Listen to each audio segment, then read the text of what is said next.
En août 2019, alors que l'Amazonie brésilienne était dévastée par les flammes, le président Emmanuel Macron déclarait : L'Amazonie, c'est notre bien commun. Nous sommes tous concernés. La France l'est sans doute encore plus que d'autres autour de cette table, puisque nous sommes amazoniens.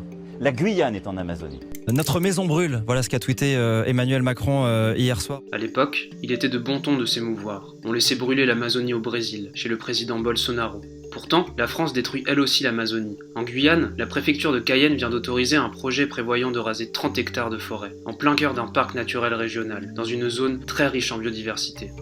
La CEOG, la centrale électrique de l'Ouest guyanais, compte remplacer un pan entier de forêt amazonienne par des panneaux solaires, au nom d'une innovation industrielle appelée hydrogène. Des dizaines d'espèces protégées, animales et végétales, certaines en danger critique d'extinction, vont être détruites par ce projet. Rien que pour les oiseaux, on dénombre 165 espèces différentes, dont 32 sont protégées par la législation et nichent sur le site de la future centrale.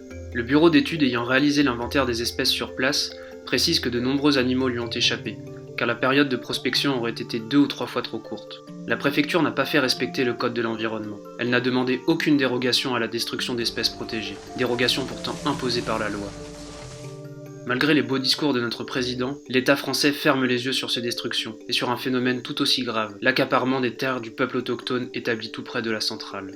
Et pour permettre aux peuples autochtones, aux ONG, aux habitants de développer les bonnes activités en préservant cette forêt dont nous avons besoin. En plus de détruire la forêt amazonienne, la centrale confisquera les terres du village de Prospérité, qui abrite 200 habitants du peuple Kalinia, rigoureusement opposés à la centrale.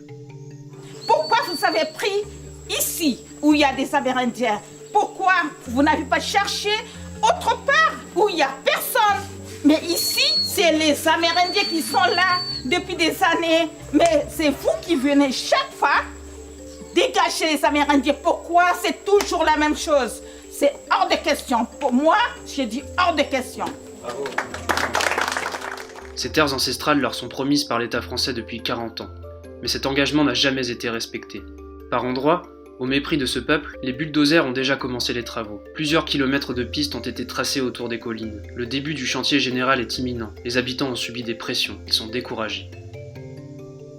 Le projet de centrale est financé par le fonds d'investissement Meridiam, dont le propriétaire, Thierry Déaut, est un multimillionnaire proche de Macron. Il s'est engagé dans sa campagne en 2017 en organisant les dîners londoniens qui ont financé le parti En Marche. D'ailleurs, plusieurs conseillers du président ont été récemment débarqués chez Meridiam, Jimmy Brun, Xavier Ploquin et Olivier Noblecourt. Serait-ce donc un arrangement entre amis, au plus haut sommet de l'État, qui permet à Meridiam de détruire l'Amazonie sans respecter la loi ? Certains soupçonnent que cette électricité ne sera pas mise au service des habitants, mais alimentera les mines d'or de Guyane, telles que le méga-projet Montagne d'Or ou les plus petits orpailleurs. L'or est l'industrie la plus polluante qui soit. Une chose est sûre, les amis du président vont gagner beaucoup d'argent en détruisant illégalement la forêt amazonienne et les animaux qui y vivent, et en confisquant les terres des Amérindiens. Un désastre humain, culturel et écologique.